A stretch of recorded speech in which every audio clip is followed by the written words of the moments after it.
पूछ लेता हूं, फिर मैं रावत जी आपके पास आ रहा हूं। ईवीएम एक बड़ा चर्चा का विषय रहा है। 2 दिनों से संसद में जो बहस चल रही है, ईवीएम भी बार बार उसमें आया। हालांकि सरकार का कहना है कि ईवीएम हमारे जमाने में आया नहीं था, वो तो पहले ही आ गया था कांग्रेस के जमाने में ही। लेकिन ईवीएम को लेकर चुनाव आयोग ने समय समय पर सफाई दी और अब लगता है कि ईवीएम पर बहस तो होनी नहीं चाहिए। ठीक है, ईवीएम के ऊपर तो मैंने बार बार कहा और अभी भी मैं कहता हूँ कि ईवीएम को क्वेश्चन करना तो बड़ा गलत है। क्यों? और ये कि बैलेट पेपर पे वापस चला जाए, ये तो उससे भी ज्यादा गलत डिमांड है। क्योंकि बैलेट पेपर से हम लोग क्यों हटे थे? क्योंकि उस जमाने में बैलेट पेपर के जमाने में इलेक्शन की लूटमार होती रहती थी। कुछ गुंडे आएंगे, आपके बूथ को कैप्चर करेंगे, जल्दी जल्दी 5 मिनट के अंदर 100-150 बैलेट पेपर पे स्टैंप लगा के उसको स्टफ कर देते थे बॉक्स में।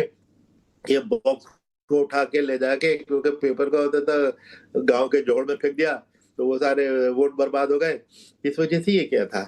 अब वो जो ये एक तो पहले सबसे पहले मैं डिमांड करी बैलेट पेपर, वो तो इसलिए गलत है कि अभी आपने पिछले साल चंडीगढ़ के मेयर के इलेक्शन को देखा जिसमें बैलेट पेपर यूज होता है। सिर्फ 40 बैलेट पेपर थे, 40। उस 40 के साथ क्या हुआ? कितनी बेईमानी उसने रिटर्निंग अफसर की, और आज तक उसके वो अरेस्ट नहीं हुआ। उसके खिलाफ क्रिमिनल केस पता नहीं क्या बना क्या नहीं बना। इतनी धांधली मचा दी। 40 बैलेट पेपर में हो सकता है। हम तो कितने 67 करोड़ और 70 करोड़ बैलेट पेपर की बात कर रहे हैं। और ये सोचना कि जो जमाने में बूथ लूटते थे, आजकल वो साधु हो गए हैं और अब बिल्कुल अब नहीं लूटेंगे, कुछ नहीं होगा। ये तो मैं समझता हूँ बड़ी नादानी की डिमांड है। ये तो करना गलत है। दूसरे इनकी ये डिमांड के 100% वीवीपैट गिनो। मैंने एक आध बार इसमें लिखा है कि अगर देखिए, पॉलिटिकल पार्टी का ट्रस्ट तो एक तरफ है, वो भी बहुत जरूरी है, लेकिन जनता का ट्रस्ट सबसे ज्यादा जरूरी है। अगर जनता के में अविश्वास हो जाए कि ये तो ईवीएम में गड़बड़ है, हो सकती है, बेईमानी है या बेईमानी हो सकती है, उसको निकालना बहुत मुश्किल हो जाता है। इसलिए अगर मैं तो कहता हूँ एक दफा जनता का मुंह बंद करने के लिए, सबको दिखाने के लिए आप 100% वीवीपैट भी गिनदार लिए, एक ही दिन फालतू लगेगा।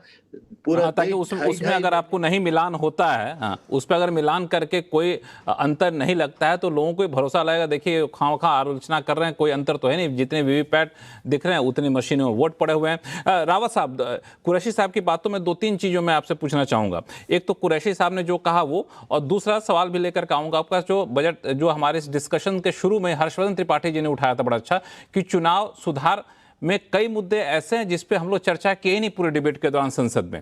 तो दोनों पर आपसे सवाल लूंगा। पहला सवाल, कुरैशी साहब ने जो कहा कि एसआईआर की वाकई जरूरत थी नहीं, और एसआईआर जब लास्ट टाइम किया गया था उस टाइम ही हो गया था कि अब हम लोगों ने तय कर दिया है, अब समय समय पर समरी रिवीजन यहाँ पे किया जाएगा। तो ये नहीं करना, जरूरत नहीं थी। किए भी तो लंबे समय देते और ऐसा करते कि जहां पे चुनाव नहीं होना है वहां से शुरू करते, ताकि ये जो सवाल उठ रहे हैं इसी के ऊपर वो सवाल नहीं उठते। ये कितना सही आप मानते इस राय को? मैं सहमत हूं कि बहुत कंप्रेस समय में, जैसे 3 महीने में बिहार में, तो उसमें भी कुछ गलतियां निकली और उन्हें बैक ट्रैक करना पड़ा, विवाद हुए।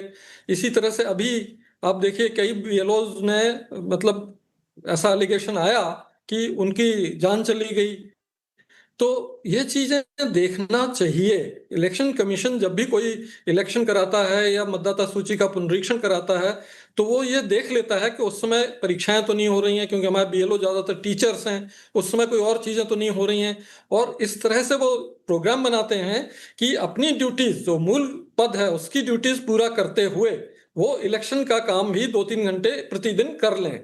इस बार जो इन्होंने डाला है वो ऐसे सोच के डाला है कि पूरा 10 घंटे वो प्रतिदिन बीएलओ उनका ही काम करेगा महीने भर। ये उनकी गलती थी, ये नहीं उन्हें करना चाहिए था। उसी वजह से तनाव आया, क्योंकि प्रिंसिपल का फोन जाता है कि तुमने कोर्स पूरा नहीं किया, 6 मंथली की तुमने कॉपी नहीं जांची, 6 मंथली में तुमने इन्विजिलेशन नहीं किया, और तुम्हारा 10th बोर्ड और 12th बोर्ड आने वाला है, उसका कोर्स तुम्हारा आधा अधूरा है। तो ये सब तनाव उसको ना होता, तो उसके लिए जरूरी था कि या तो समय पर्याप्त दिया जाता, या फिर यह है कि समरी रिवीजन करके उसको आगे बढ़ जाते। क्योंकि जो मुख्य मुद्दा है इंटेंसिव रिवीजन का वो है घुसपैठियों को निकालना। बिहार में एक भी नहीं निकाला गया, सूची भी नहीं दी गई कि कौन घुसपैठिया निकाला गया। इस समय भी कोई घुसपैठिया की बात नहीं है। मृतक, डुप्लीकेट, माइग्रेंट, कि ये परमानेंटली चले गए, ये मृतक हो गए और ये दूर चले गए हैं। तो इतना करने के लिए कोई भी आप समरी रिवीजन कर सकते थे, वो भी पर्याप्त था, या फिर 3 महीने का समय दे देते। बाद में आपने 1 हफ्ते का समय बढ़ाया प्रेशर में, वो पहले से ही किया जा सकता था, जिससे कि बीएलओ जो है अपना निश्चिंतता से सारा काम करते। अभी मैं टूर पे गया था अपने आसपास के जिलों में, मैंने वहां देखा बीएलओ की बेचारों की यही चिंता है कि अभी 11 तारीख भी आने वाली है कल, और अभी भी हमारा इतना अपलोड नहीं हुआ, इतना ये नहीं हुआ, इतना वो नहीं हुआ, पता नहीं हमारा क्या होगा। रावत साहब, अगर आप इजाजत दें तो 2 मेहमान काफी देर से इंतजार कर रहे हैं हमारे साथ। एडीआर के head major general Anil Verma साहब हैं और संजय कुमार जी हैं। दोनों लोग को जोड़ लेता हूं डिबेट में, फिर हम लोग चर्चा को आगे जारी रखेंगे। मेजर जनरल अनिल वर्मा साहब, अभी आपने सुना मामला तो चुनाव सुधार का था, लेकिन चूंकि ट्रिगर था एसआईआर, तो इसलिए मैंने दोनों मुख्य चुनाव से, ये पूर्व मुख्य चुनाव से सवाल पूछा। तो एसआईआर को लेके जो राय निकल कर सामने आ रही है, आप उससे कितने सहमत हैं? देखिए, पहले तो मैं ये कहना चाहूँगा कि ये सरनेम और नाम के ऊपर तो बातचीत में इतना टाइम वेस्ट नहीं करना चाहिए। मुद्दा जो था उस पर बात करनी चाहिए। हम लोग भटक जाते हैं। मेरा मेन मुद्दा यही है कि एसआईआर पर जो प्रेशर ऑपोजिशन पार्टीज ने बनाया, तब जाकर गवर्नमेंट सहमत हुई कि इसके ऊपर डिस्कशन करेंगे, और डिस्कशन इलेक्टोरल रिफॉर्म्स के नाम पर करने की बात हुई, लेकिन जिक्र सिर्फ एसआईआर का ही हुआ। एसआईआर के मामले में तो आप सबको मालूम है कि सबसे पहले याचिका एडीआर ने दायर की थी, और उसमें काफी सारे सवाल उठाए गए थे जिन पर चर्चा हो रही है और अभी भी चल रही है, और कल को भी सुनवाई होगी दोबारा से। तो उसमें तो कोई किसी को शक नहीं है कि ये उनका कॉन्स्टिट्यूशनल राइट है करने का, लेकिन जिस प्रकार से वो किया जा रहा है और जिस जल्दबाजी में किया जा रहा है, वो हमें समझ में नहीं आ रहा। जैसा बताया भी गया कि जिनके 2-3 साल बाद चुनाव हैं, तो उसको भी आप अभी इतना जल्दी में क्यों करना चाह रहे हैं और इतना प्रेशर क्यों बना रहे हैं लोगों का। और उसमें बहुत सारी चीजें हैं। अब जैसे डुप्लीकेशन का ही जो एफिडेविट इलेक्शन कमीशन ने कोर्ट में सबमिट किया है हमारी पिटिशन के जवाब में, उन्होंने बोला कि जी 2023 में ही हमने तो डुप्लीकेशन सॉफ्टवेयर यूज करना बंद कर दिया था। कोई कहते हैं कि उसमें खामियां थी, उसमें ये था वो था। तो भाई 2023 को भी 2 साल हो गए, उसके बाद आपने ठीक क्यों नहीं कर लिया उसको? कोई और सिस्टम क्यों नहीं निकाल लिया आजकल डिजिटल के जमाने में?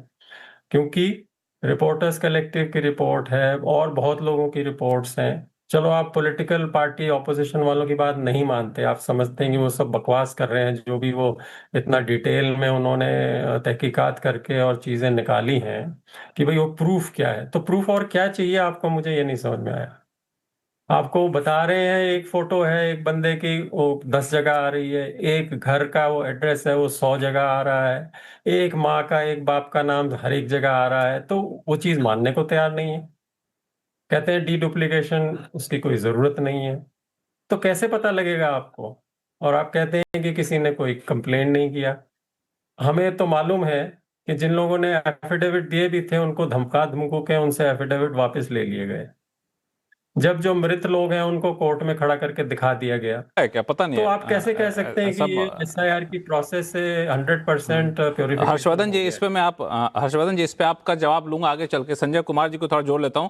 संजय जी, चूंकि मामला चुनाव सुधार से जुड़ा हुआ है, तो एसआईआर को लेकर तो काफी सारी बातें अभी निकल कर सामने आई। मैं थोड़ा सा दूसरे मुद्दे पर आपके पास जा रहा हूं, फिर इस पे आगे हम लोग चर्चा भी रखेंगे।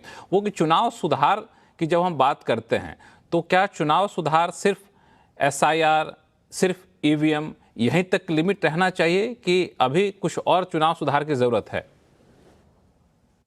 मुझे लगता है आपने जिस मुद्दे को उठाया कि इन दोनों से हटके आगे बढ़ के चुनाव सुधारों में कई चीजें होने की जरूरत है। जिस बात का जिक्र शुरू में हर्षवर्धन जी ने किया, चुनाव इतने महंगे हो गए, इस पे चिंता हमेशा जताई जाती है कि इतने महंगे चुनाव हैं। चाहे कैंडिडेट की बात करें, पार्टीज की बात करें, और तमाम तरह के जो खर्चे होते हैं, और बार बार इस बात का जिक्र होता है कि कोई एक साधारण व्यक्ति, एक साधारण नागरिक चुनाव कैसे लड़े। इस पर कई कमीशन कमिटीज भी पहले बनी, लेकिन आज तक मुझे लगता है कि ठोस तरीके से इस पर कोई चर्चा हुई या कहीं की ठोस तरीके से इस पर कोई निर्णय नहीं हुआ। तो ये एक सबसे बड़ा मुद्दा है मुझे लगता है चुनाव सुधार का, जिस पर ध्यान देने की जरूरत है। दूसरा, बार बार इस बात का जिक्र होता है कि जो टेंटेड, मतलब किस तरह के लोग चुनाव जीत कर आते हैं, किस तरह के लोग, मतलब दागी छवि के लोग चुनाव जीत कर आते हैं। इस पर भी चर्चाएं होती रहती है, चिंताएं जताई जाती हैं, लेकिन कोई कारगर एक तरह से मतलब कोई नियम कानून उस तरह के नहीं बने जिस तरह से रोक लगाया जा सके। मुझे लगता है, मैं बार बार पहले भी कहता था, एसआईआर तो पिछले साल 1.5 साल से हम सुन रहे हैं, लेकिन मुझे लगता है इलेक्टोरल रोल, जो मैं पहले कहता था इस बात को, इलेक्टोरल रोल के क्लीनिंग की आवश्यकता है। तो एसआईआर जो है उसमें एक प्रक्रिया है, ये क्लीनिंग, इलेक्टोरल रोल की क्लीनिंग की भी जरूरत है, क्योंकि वो सबसे एक अहम टूल है, वो एक अहम टूल है चुनाव कराने के लिए। तो इसकी भी आवश्यकता है, लेकिन इससे हटकर कई ऐसी चीजें हैं जिसे कराने की जरूरत है। जो दो बातों का जिक्र मैंने किया, चुनाव में खर्चे जो हैं, बातें आपने संजय जी ने, हाँ हाँ बिल्कुल, जब भी हम लोग भ्रष्ट